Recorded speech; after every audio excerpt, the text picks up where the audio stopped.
काँग्रेसनं या संपूर्ण प्रकरणात म्हणजेच नीटचे पेपर फुटण्याच्या विरोधामध्ये राज्यभरामध्ये आंदोलन सुरू केलंय।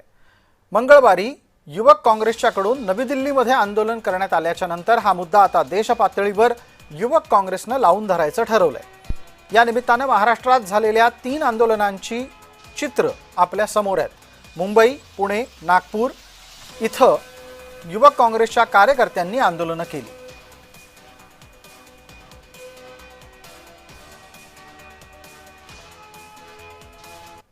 या सरकारने पूर्ण वाट लावून ठेवली आहे।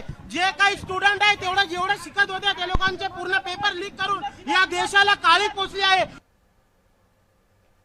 जे सरकार परीक्षा सुरक्षित ठेवू शकत नाही, जे सरकार विद्यार्थ्यांचं भविष्य सुरक्षित ठेवू शकत नाही, त्या मोठ्या मोठ्या गोष्टी करतायत। लोकांच्या घरावर बुलडोजर चालवण्याऐवजी त्यांनी आता विद्यार्थ्यांच्या आणि युवकांच्या भविष्यावर, या देशाच्या युवकांवर त्यांनी बुलडोजर चालवण्याचं काम केलेलं आहे।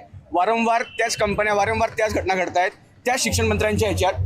त्यामुळे राजीनामा देण्यासाठी म्हणजे यांना लाज वाटते। वारंवार आमची तीच मागणी होती, परंतु यांना कसली जावडी, फक्त पैसे, टक्केवारी, टेंडर याच्यातच तेच कॉन्ट्रॅक्ट कंपन्या ते दिलं जातं आणि त्यामुळे ह्या घटना वारंवार घडतायत। आता आपण बघितलं असेल पोलीस भरतीमध्ये सुद्धा 82 पेपर म्हणजे 82 मार्क एकाच कंपनीच्या ह्याच्यातनं निघतंय, एकाच क्लासेसच्या ह्याच्यातून निघतंय। तर हे एक्झाम झाली, ज्या परीक्षा होत आहेत त्या क्लासेस सेंट्रिक होत आहेत। काही क्लासेस सोबत म्हणजे विद्यार्थी सेंट्रिक नसताना हे क्लासेस सेंट्रिक हे केलं जात आहे।